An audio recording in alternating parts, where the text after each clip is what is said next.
And I don't really have time to do this today. So I think today's class will probably not go till like 10:15.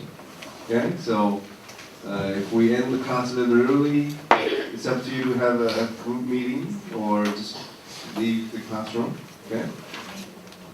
Anyway, this is the second last sub-theme of this topic on gender inequality, and it's about how Korea's ranking in gender gap index is very low. Okay, and it is done by many institutes, and also we do it domestically. And all of these rankings show how Korea is ranked. In this one example, 111th out of 136 countries. Okay? And it is important to know that what they look at in determining the rank. Okay? And here are some of the, I think, most important criteria. Women's economic participation and opportunities, educational attainment or access to education, health and life expectancy, political rights, and proportion of female teachers, unemployment rate of women, and maternal rights. So you can just easily see how maternal rights in Korea, compared to the West, are not as much as, let's say, the rights that Western women have. One example would be maternity leave. Okay, so maternity leave in the West is much more generous and it's longer. Okay, for example, I cannot say for certain which country I'm talking about, but a country in the West would have maternity leave where a woman have a full paid leave of up to 1 year, for example. But in Korea, that would be only up to what, 3 months? I'm not exactly sure about the length. Okay, and unemployment rate of women in Korea is definitely higher than for that of men. And I think political rights could easily include, the representation of women in politics. Okay, like the proportion of women in politics. And Korea's rank is similar to those of the countries in the Middle East, like the United Arab Emirates, Bahrain, Qatar, and Kuwait. So that's quite striking, isn't it? How Korea, when it comes to gender matters, is ranked as low as these Middle Eastern countries. And it is getting worse. Korea's rank is not getting any better. So it is doing what it could to improve its rank. For example, one of the reasons why we have a quota for the representational seats. I think I'm touching something that I cannot really explain really well. You know how we have a combined system where people vote particular candidates to the seats in the National Assembly, and then we select about 25% of all National Assembly members based on the votes that have been given to a particular party. Okay, so for those representational seats, we have a quota for women, okay? And that's what makes our when we look at the proportion of women in Korean politics, you saw how it was, 15%? That has been possible because of this quota system, okay? So the government is doing what it could superficially, but it's not really doing all it could to really address this issue of gender inequality and also this very conspicuous low rank that Korea has when it comes to gender gap index. So here are the scores Korea has. So with health, it's almost as good as that of men. And you can see how when it comes to things that really matter, for example, decision making, Korea is really not doing well. Okay? So you saw how not only are women discriminated in terms of hiring, when it comes to promotion, they're visibly discriminated.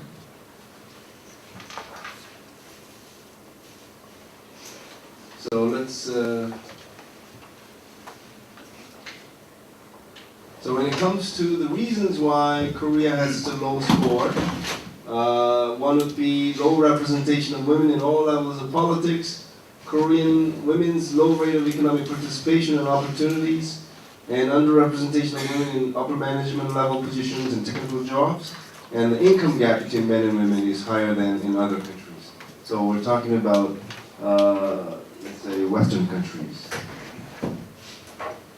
And maybe you could think of more reasons if you like.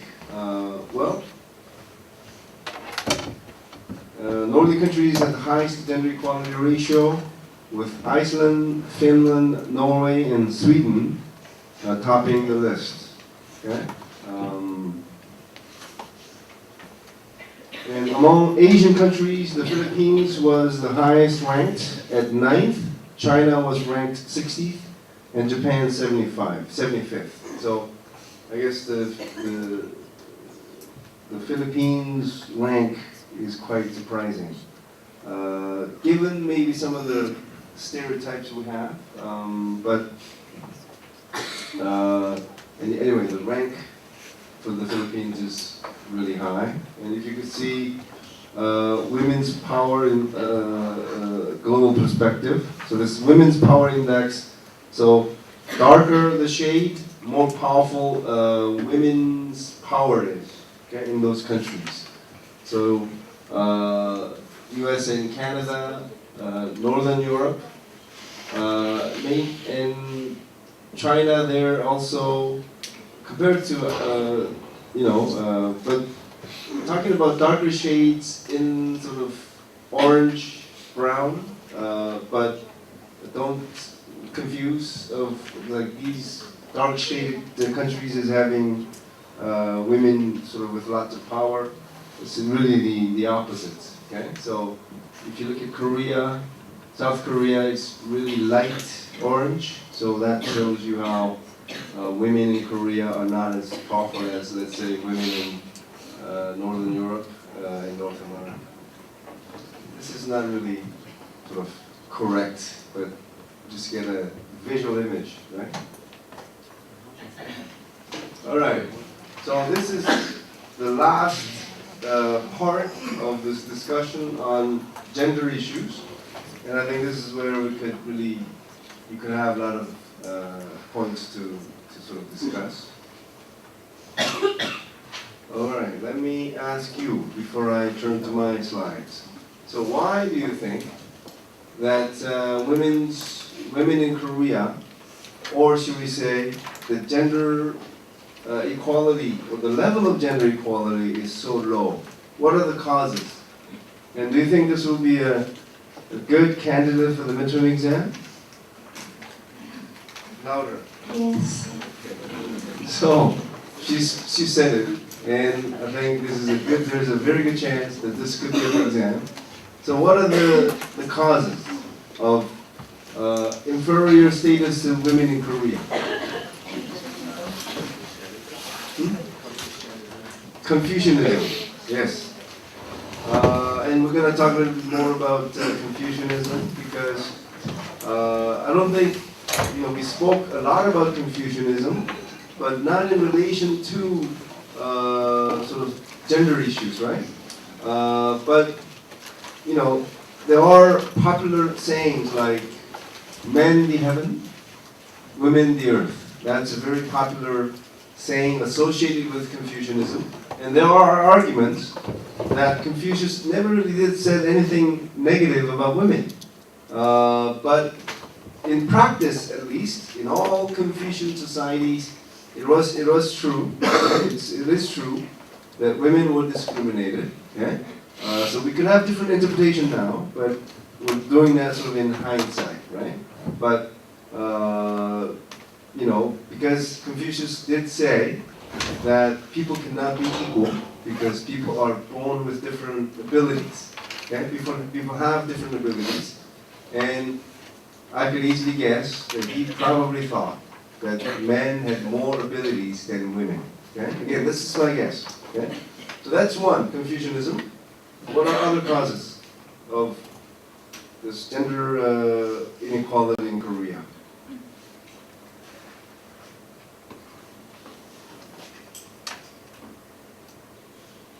Let me give you a hint. We could talk about at least 12 reasons, and we're at number one. Yes. Maybe the business culture that exists in South Korea and the Korean business industry.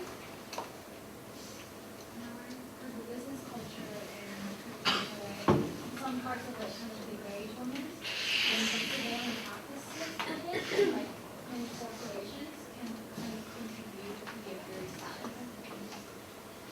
So let's say corporate or business culture, which is very male-oriented. Not that, but the business practices, how they have to critique certain business practices, such as going to beauty salons and treating your VIP guests or such. Those business practices in a way degrade women's status in Korea, and then the practice is prevalent, and so that can contribute to the continuation of this. I mean, you have some good ideas, but I think that's sort of a little bit too general. But if we could sort of narrow it down to what? Prostitution? But what she's saying is that, Korean companies are known for having very frequent sort of like outings after work, like dinner and drinking. And what happened typically in the past, I don't think it is as frequent as before, is that men went to places like room salons. You know what room salon is? For those of you who are not familiar, room salons are where men go, and there are these hostesses who sit next to men and pour drinks for them and sing along with men, and they sort of entertain men, right, for a tip. So this culture of sort of women being sort of sex objects, right? Because oftentimes from that drinking session, these women are often available for sex trade, like prostitution. So it has led to, I shouldn't say it has, but in many situations that sort of context leads to prostitution. And as with pornography, the problem that feminists have with pornography and prostitution is that men who frequently watch pornography and men who frequent prostitutes see women as sex objects. That's the problem, you see. If you just separate prostitution from how men would act in other settings, it may not be seen as such a big problem, right? Because there are societies that have legalized prostitution. But from the feminist perspective, it is problematic because, again, for those men who frequent prostitutes, they could see women in a very sort of not so positive light, of just seeing them as sort of sex objects, right? So that could be one of the factors for the women's inferior status in Korea, because this prostitution is widely practiced, let's just say, okay? Anyone else? So we have two. Yes. I think that historical development in Korea plays a very central role in shaping what constitutes in Korea, how we think about who or what is in Korea. So what comes to mind is, I think, the Chosun dynasty. There was such thing as a crown princess, but at first there really wasn't. And the ascension to the throne was through like male bloodline, sons. The first son and then the second son and so on. And if there weren't any sons, it would jump to a male cousin like women. For example, like in England, where there's no sons, women get taken from. And also the courts, the aristocracy was predominantly filled with men, educated men. So I think this idea that women aren't, the prejudice that women aren't supposed to be educated and powerful and in the public sphere stems from a lot of the historical development, not just only in Confucian-driven states, but also in the West. Because in the West, like, universal suffrage, legal participation, the very recent things, and Queen Elizabeth I, essentially like 1500, that was really controversial then and now. So I feel like it is not just only Korea with the history being the main driving force of understanding what and who is inferior. Okay. Historical development, how throughout history men have been in power. Okay. Anyone else?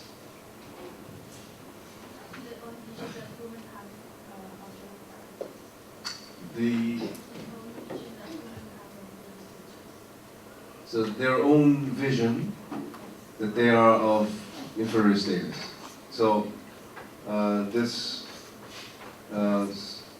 what would be a good term of this? Internalization of this false notion that somehow they are inferior to men. I don't know if I have this, if I have that on the list here, but I mean, you're socialized, right? So I think we could call it a socialization, right? Because in Korea in particular, I think things have changed now, right? Because I think your parents have encouraged, talking about women in this classroom, to be what you want to be, right? They, I'm sure, were fully supportive. But just a generation ago, there are always many sort of parents who said, you know, because you're a woman, you shouldn't do that, or maybe you should think of, you know, studying humanities, you know, not engineering or going to medical school or dentistry, right, kind of thing. Yes. Oh, I didn't strictly say that marriage is a financial transaction historically speaking, that women was sold to men as, well, as many things really. So like, it would only really benefit the man within the family. In terms of the man, the interpretation or anything else. As that's why I think obviously in a lot of religions as well, when women marry into, for example, if a Catholic person married into an Orthodox family, the girl has to forfeit her Catholicness for that, and she has to marry into the Orthodox church. Whereas the other way around is not the case. So if a man is Catholic and a woman is Orthodox, a man doesn't have to marry into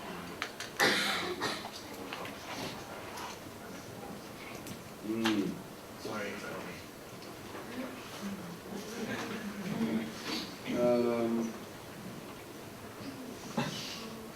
Also a little bit too historical in a way to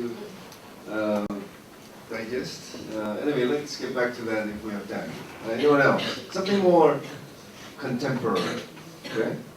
Anyone? Yes. I think that's very good. Media, right?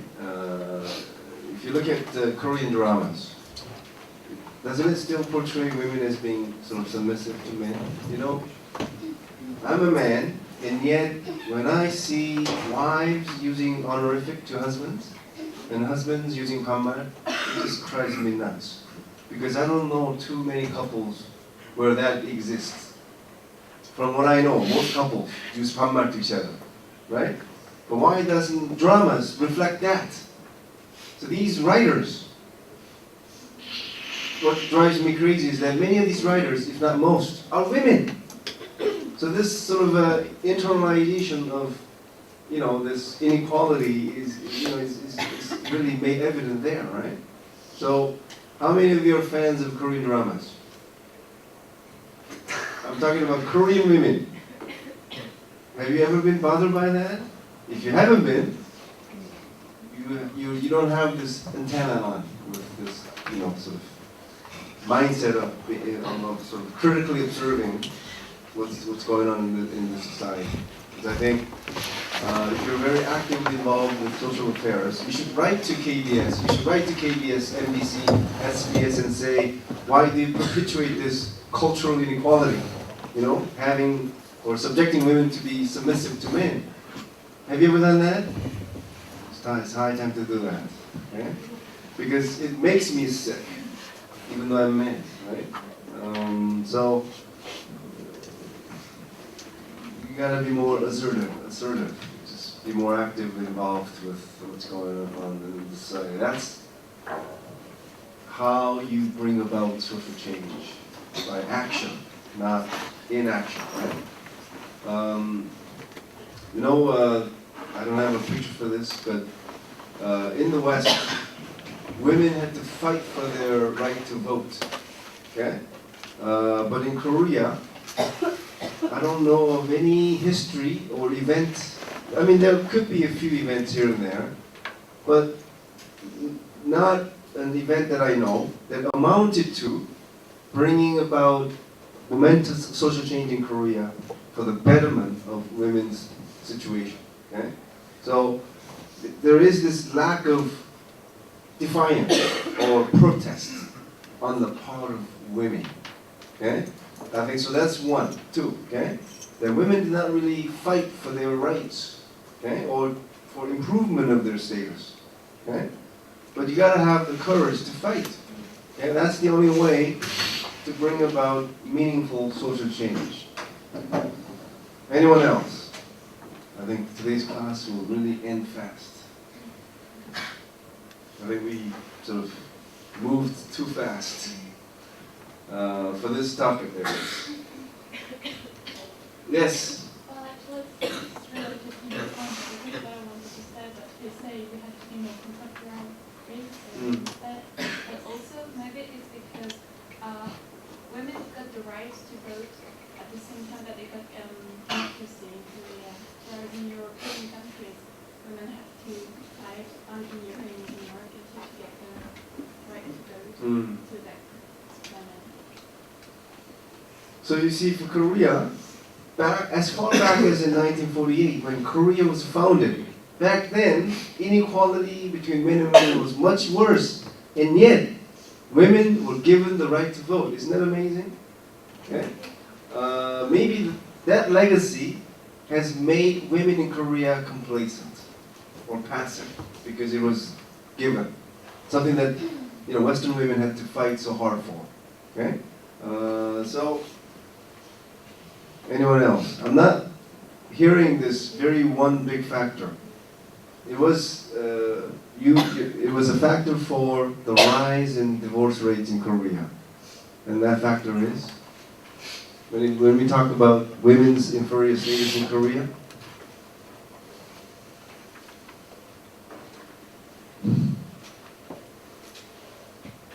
Yes. Maybe the financial independence. Financial dependence. Yeah, so yeah. Because they don't have money, so they kind of have to stay with their husband. Except what you could say, or like be kind of submissive, even though they would like to do something else, but they have to work. But then the question is women's financial dependence in Korea sort of much more widespread than, let's say, it is in China or other Asian countries? I mean, it's something to think about. It's definitely not on the list, but it's I told you how when I say there's something to think about, it's a compliment. Okay. I'm still waiting for that factor from the divorces. Okay. Yes. Well, hers can actually go into, you're probably looking for men's unwillingness to change. Thank you. The system is kind of stacked against women because the men who are in power are unwilling to hire women for more managerial positions, full-time positions, because they believe they'll have to take off time for pregnancy and maternity leave. So it goes along with their unwillingness to change and allow women to gain their equal position. Very good. So men, okay, is definitely because men are the ones, right? We could think of a system, right, or social structure that discriminates against women, right? But then who made the system? It was us, right? That's the thing about social structure or institution or system, because we make them, but over time we let those things that we created to control us. Okay? So this system, this very system that discriminates against women, who made them? The answer is men. Okay? And that's why there is this perpetuation of gender inequality in Korea. Anyone else? Last call. Yes. I think women are too obsessed when it comes to children, like educating their children, raising So, because women are obsessed with their children, that leads to their inferior status. yeah. That's a very interesting point. Is it possible that there is a conspiracy on the part of men to make women become so preoccupied with women, with their children, they just cannot do anything else? It's something to think about, right? But anyway, let's see what we have. So you should write down every one of these. The burden of oppression from outside. This is a very controversial point, okay? Because, Korea, as you know, was invaded by foreign powers, numerous times. Some say hundreds of times and so on. And every time a country is invaded and your country is powerless to defend itself, what happens? In almost a very, very typical way, women will violate it, okay? And that tradition sort of, again, I said this is a controversial point, right? That it makes sort of people to see women as victims, as defenseless beings. And that makes men to sort of look down on them because they are not as powerful as men. Okay? Again, it is sort of blaming the victim situation, right? Because if men of this country were strong enough, they could have or should have defended the women of this country, but they couldn't. But, when sort of the invaders left, it was pointing fingers at these women who were, sort of, I cannot come up with a better term, sort of taken by these foreigners. So, we have this very sad term. I mean, I cannot really think of this term. It's a vulgar, it's a swear word. It refers to sons of these women who were raped by foreign forces? Does anybody know? No, that's not the right term. So that's the kind of thing I'm talking about. These women were powerless, were helpless because of these stupid men. And yet these men, instead of blaming themselves for not being able to protect these women, were pointing fingers at these women. Okay? So that's the kind of thing we're talking about here. Okay? I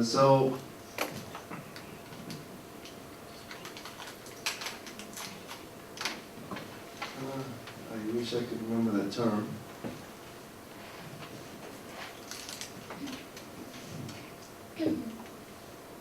And comfort women is another issue, right? We're talking about up to 200,000 Korean women who were taken by these Japanese sort of recruiters and also Korean recruiters to overseas war zones to serve as sex slaves. Sex slaves because they didn't really have the right to leave. Okay? Although they were given a token for every sexual service provided, because the houses they lived in charged them money for housing and charged them money for food and cosmetics. By the end of the war, they walked away with nothing. Okay? And they did not have the right to refuse. That's why the proper term is sex slave. Okay? It is really sad that this issue is still not resolved. Okay?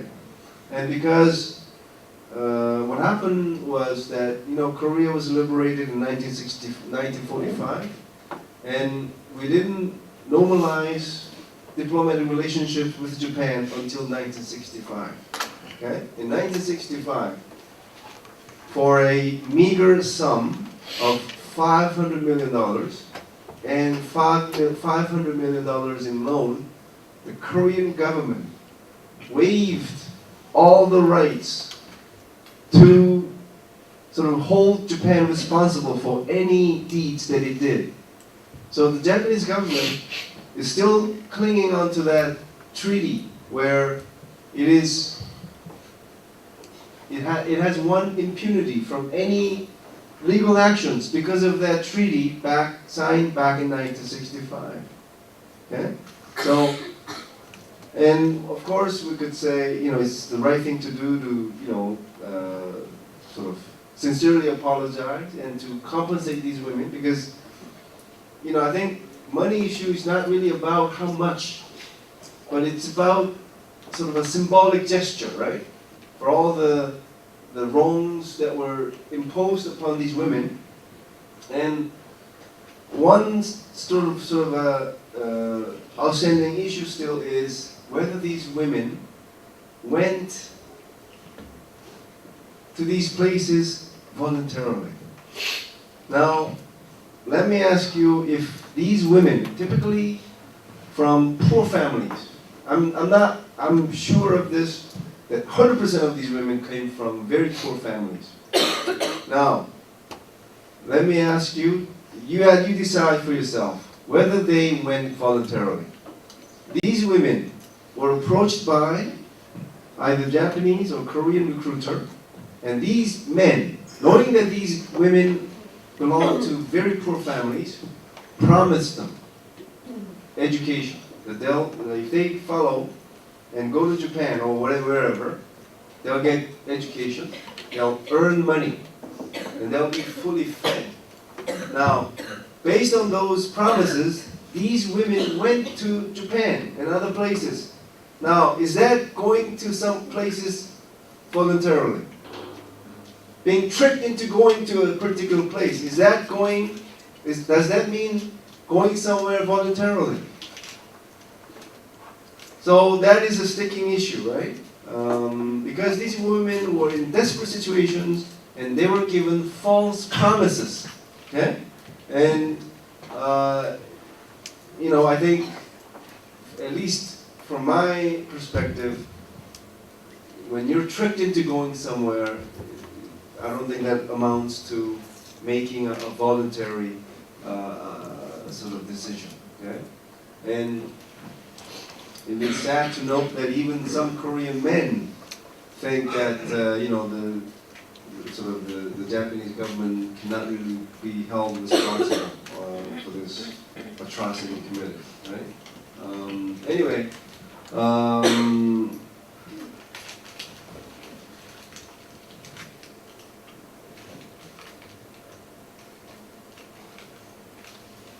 okay, second sort of factor for the causes of lower sort of status for women in Korea, the burden of the heritage of tradition, and this has to do with what? Confucianism, right?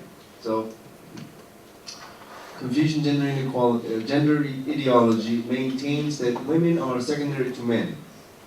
Okay? Men the heavens, women the earth. So again, you may find that Confucius never actually said to this effect, but at least what we consider sort of a Confucian ideology, then it's about how it was interpreted by Confucian scholars, and that's, so that amounts to this idea, okay? That women are secondary to men.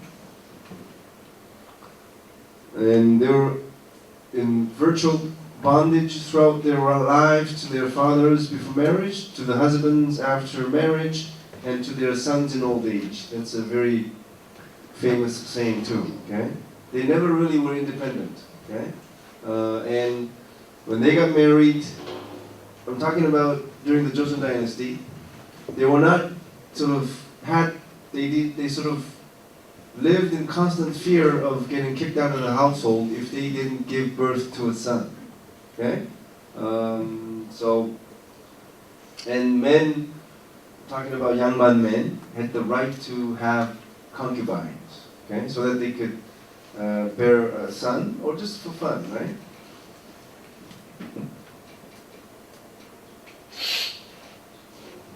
And during the Joseon Dynasty, women's domain was strictly limited to home. And sort of, this was again really actual law, okay? Men could divorce their wives, and wives did not have the right to divorce their husbands. Now, can you think of any other unequal situation more striking than this? Again, men had the right to divorce their wives, but wives had no rights to divorce their husbands, okay? And look at these examples. I mean, not examples, they were laws. Men could give any one of these excuses to get a divorce. Women's disobedience to the husband's parents, failure to bear a son, adultery, jealousy, malicious gossip, theft, and contraction of a harmful disease. Again, these were laws. Okay? And so you have this tradition where you know, women were truly secondary to men. Okay? And that has lasted for a long time, and for some people it's still very much sort of a factor in sort of looking at gender relations or gender statuses.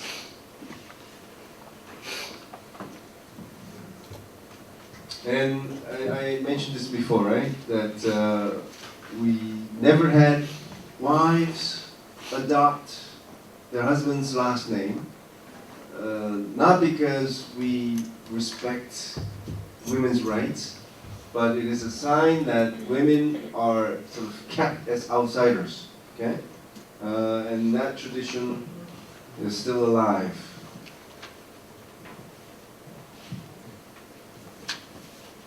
And the third factor is men. now you find that men are really a problem, right? Not just, just when we think about men, you shouldn't be just thinking about Hyunbin, talking about average men who are your enemies. Just kidding. Of course, they're all nice. It's really the system that's a problem, and you have to what? Do what? Fight. And I don't know if we could really talk more about this, but I think let me not say too much about the army because it's gonna come up a little bit later too, right? And this was mentioned, women's indifference. Okay, I told you about fighting. Now, let me ask Korean students: do you know what pebek is? Pebek. I think if you go to a wedding, that is still held. So pebek is it's from the old custom where the newlyweds, after the wedding ritual, go to the parents of the bridegroom and pay respect, okay, to the parents of the bridegroom only. Okay? Now, in today's climate, you know how, let's say even a typical wedding, you know how bridegroom walks in first, and later the father of the bride walks in together with the bride and hands over the bride to the bridegroom, right? Now, you see at some weddings, it's both mother and father who walk in together with the bride. And for pebek, some women argue that this should be held for both parents. Okay? Parents of the bridegroom and also parents of the bride. Now, if you believe that strongly, what should you do? Just for the peace of that particular moment, you say, okay, I'll just go with your wish. Or should you fight for it? Fight for it, and if the man cannot agree to that, don't have it. I'm not talking about the wedding, I'm talking about pebek. So this is the kind of making a difference I'm talking about. Okay, I think when I see Korean women, and let me be frank, that when it comes to gender issues, I think they're in many ways just too indifferent. Okay, but you gotta take active actions to bring about a real change. Okay, so and let me say this in passing. From now on, when you go out on a date, please pay for your half. That is the kind of action I'm talking about.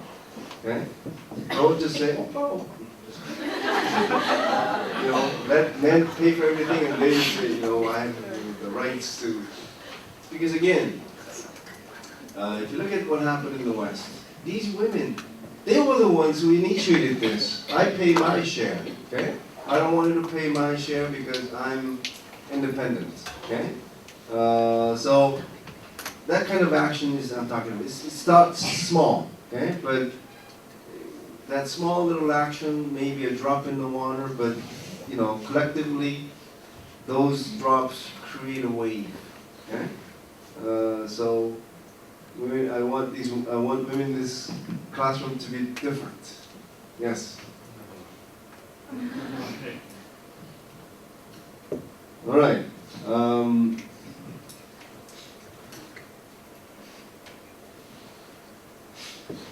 So women themselves have internalized their secondary citizen status, at least unconsciously.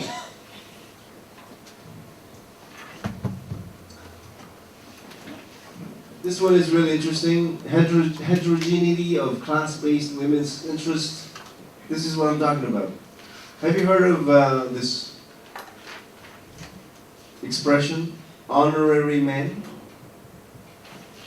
For example, typically, women politicians, which class background do they have?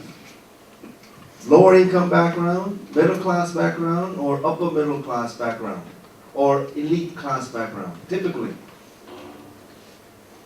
They typically come from upper middle and above class. Now, do these women have more things in common with women of lower class background or men of high socioeconomic class background? Typically, it's the latter.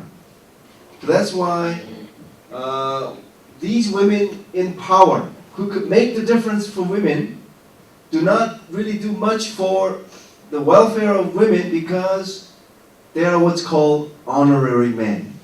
Okay? They don't share interest with women who are struggling to pay for rent, or they don't share anything with, prostitutes, for example. Okay? Because they are so different from ordinary women. Okay? So that's the fifth point. Sixth point is lack of female role models. Now, yes, we have, the president currently who is a woman, but when you look at, maybe it should not just be someone who is sort of a figurehead. You should be someone who is sort of known as a person who sort of brings about changes. This is what I'm talking about. I think if you compare, maybe this is too sensitive, but if you compare, let's say, the situation in the USA and Korea, I'm sure you will find that in the USA you will find more female role models than you would do in Korea. Yes or no? I mean, we can't really name names, but let's say the CEO of Hewlett Packard is whom, whatever, right? But so again, we're talking about relative absence of female role models in Korea. Seventh is lack of significant women's movements. This is very true because there are many women's groups, but some of them are just in names, led by wives of, conglomerates, sort of founding families. Okay, so they're just doing it for fun, sort of social status. Okay, not really into improving women's status. Women are disproportionately burdened with household and child-rearing responsibilities, and that was mentioned by a student back there, right?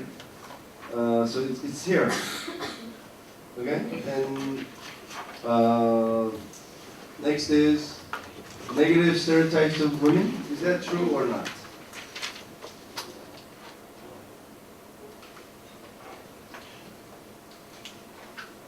We're talking about Korean context. Yes or no? Yes? I want women to answer this. Or is it sort of outdated? Yes?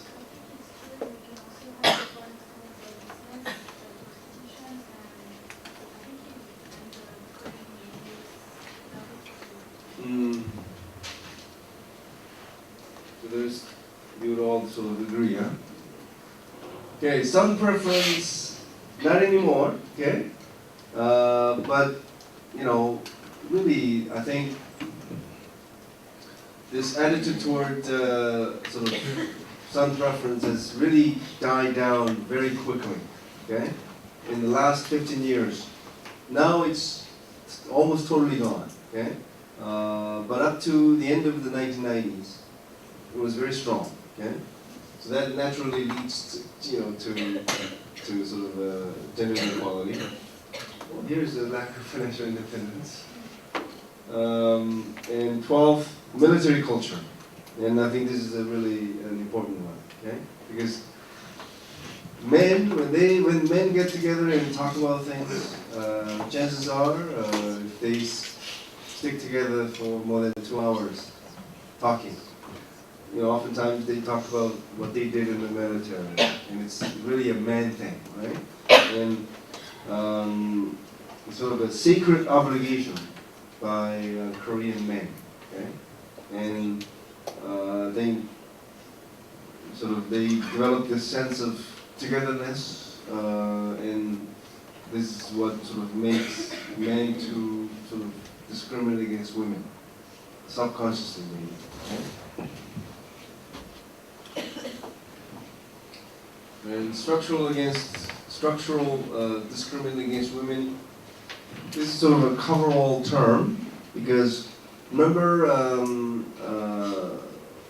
how we talk about the situations where women lag behind men in many ways. So you could include all those here. Okay? You sort of discrimination against women in hiring, discrimination against women in promotion, okay, and maybe even discrimination against women in politics, okay. I think sort of overlaps, right? But you could just include gender socialization. Can't believe media is not included there, huh? So media too. Okay. And this is the last slide. Do you have any comments to make about any one of these?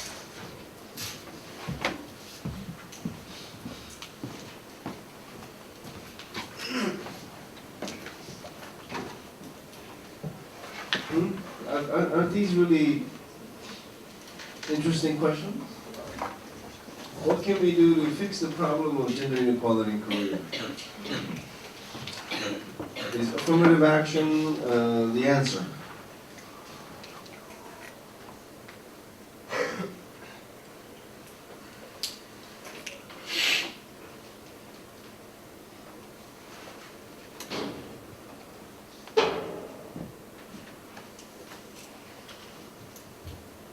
Yes, it is there. And that's the best answer I could hope for. All right, as I promised, I'm sure this is a lot. Oops. So, is there a hand up? Yeah, I was going to say affirmative action is beneficial to a point, but affirmative action is beneficial to a point. But for instance, what we have in the United States is tokenization, where they just choose somebody because they happen to be a person of color or they're a woman or poor or whatever, and it's not based on their actual qualifications, and it leads to resentment because people believe, oh, well, you only got your position because you are a minority of some sort, rather than, so it creates a further divide rather than creating equality, if it's taken too far. I think that's a very valid observation, and I think for those of you who have not heard of this term, tokenization, I'm reminded of that term. Anyway, we'll get back to this affirmative action a little bit later. Yes? Speak loud, please. I thought like the class was ending, you wanted to know the term, like that word. Oh, so you don't really have a comment to make on these questions? Okay. As I told you earlier, how in reality there are very few facts, but just interpretations, right? So even with affirmative actions, there are a lot of interpretations. And in the beginning, there was a widespread acceptance, but over time, there were these arguments about, was it positive discrimination? and other arguments, but if you look at the example of the United States, President Obama, could he have become the president without affirmative action? What about the rice person? The woman, I really don't like her because she openly said how she is against affirmative action, but when I look at her, she got to be what she is today because of affirmative action. It's like denying her own existence, right? Because I think the idea that unqualified people get to particular positions because of affirmative action is an interpretation. Because what counts as qualifications are what we make of. There is no set, heavenly given set standard that makes a particular person more qualified than others. We make those rules. Okay? So I think, although that person who got the particular position may not be the most qualified, but I think we could use this phrase, qualified enough. Okay? So a person with an 85 average compared to 95, in terms of the number, is a little bit lower, but if that 85 person with an 85 average could symbolically sort of rise to a particular position and serve as a role model for other people to follow, and I think that does serve society a good purpose. Again, I share with you my interpretation. Okay? So when it comes to affirmative action, I think there are more good than bad. Okay? Again, my interpretation. Okay? So based on that note, I'll end today's class, and I wish you best of luck next Tuesday. Okay? Thank you.